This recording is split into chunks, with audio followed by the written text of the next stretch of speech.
Hello, welcome to English with Paul Sambo. In today's lesson, we are going to learn about sentences.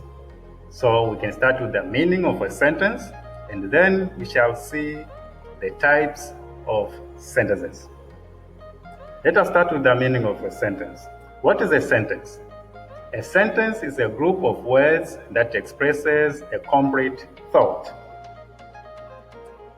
Sentences always have a subject and a verb. And usually, a sentence do end with either a full stop or an exclamation mark or a question mark. Usually, a sentence has a subject and a verb. Let us take an example. She is working.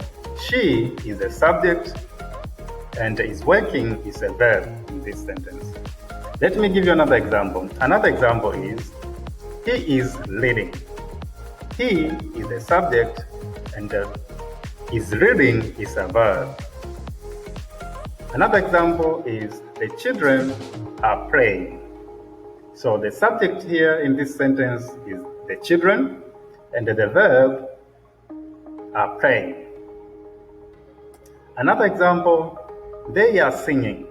So in this sentence, the subject is they and are singing is a verb. Let us take classification of sentences. We can know the types of sentences by classifying them first. A according to their meaning and B according to their structure. Now let us check the types of sentences, starting with the meaning, according to their meaning. According to their meaning, one, we have imperative sentences or command. What are these? These are sentences that gives an order or command. For example, you can say, get out. That's a command. Or I can say, shut up. That's a command. Or if a person says, leave please, that's also is imperative sentence. The thing to note in this type of sentence is this type can end with either an exclamation mark or a full stop. So you can see here, these two have exclamation marks and this one has a full stop. But all these are imperative sentences. Let us take another type. Number 2 is interrogative sentences. What is an interrogative sentence? Interrogative sentences are sentences that ask questions. For example, who took my book? That's a question. So it's interrogating. Another, is it true? That also is interrogative. Another example, where is my pen? Also, this sentence asks a question.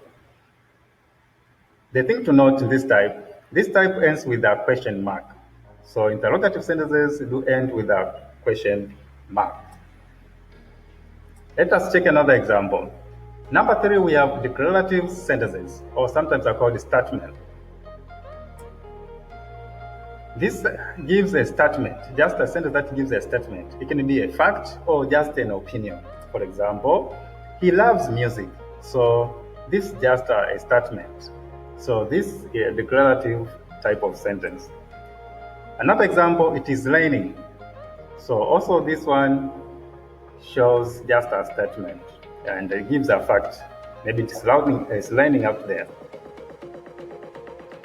So to note about this type do end with a full stop. So declarative sentences do end with a full stop. Number 4, we have exclamatory sentences. What are the exclamatory sentences? Sentences that convey strong feelings. It can be anger, it can be happiness, it can be surprise, and so forth. Let us take one of the examples here. Example, what a beautiful girl. So this sentence shows a surprise. A speaker is surprised with the beauty of a girl. The thing to note, this type ends with an exclamation mark. So exclamatory sentences ends with an exclamation mark. Now let us check other types of sentences according to their structure. According to their structure, number one, we have simple sentences. What are these? Simple sentences are sentences that are usually short and contains one subject and one verb, that is, one clause.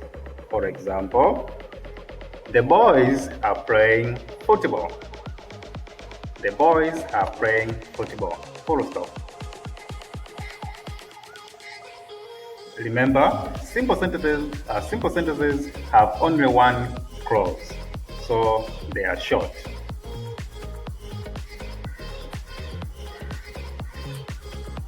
Number two, we have compound sentences. What are these? A compound sentence is a sentence that has at least two simple sentences joined by a comma or semicolon or a conjunction. A conjunction is like and, but, and so forth. Now let us take one of the examples. John waited for the bus, but the bus was late. So John waited for the bus is independent, can stand alone and bring meaning.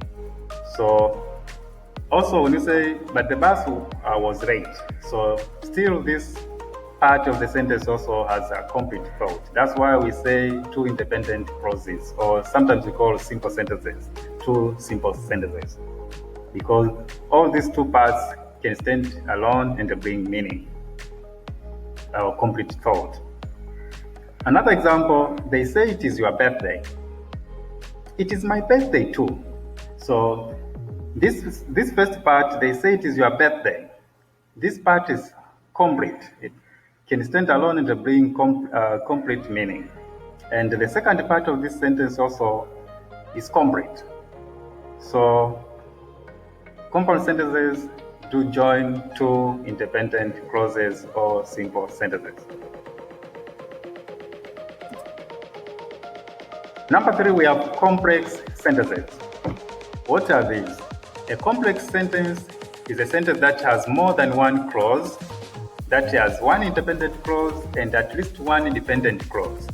Dependent clause means that cannot stand alone and bring complete meaning. Let me give you one of the example here. Although he was rich, he was still unhappy. So this first part here is dependent. Why? Because it cannot stand alone and bring complete meaning. For example, I can't say although he was rich. You see, it gives so many questions. What happened? What follows? And so forth. But this one is independent. The second part of this sentence is independent. He was still unhappy. At least this one is okay. But the first part is incomplete in meaning. Although he was rich, he was still unhappy. The second example is because he was lazy. So this also is dependent. Why? Because it's not complete. We need something here to finish the statement. So the second part, he failed the examination. So he failed the examination is independent, can stand alone. But the first part of this sentence, because he was lazy, is dependent. So because he was lazy, he failed the exam. So that is a complex sentence because it has one dependent clause and one independent clause. Thank you for watching, and for more lessons, don't forget to subscribe to our channel. Thank you.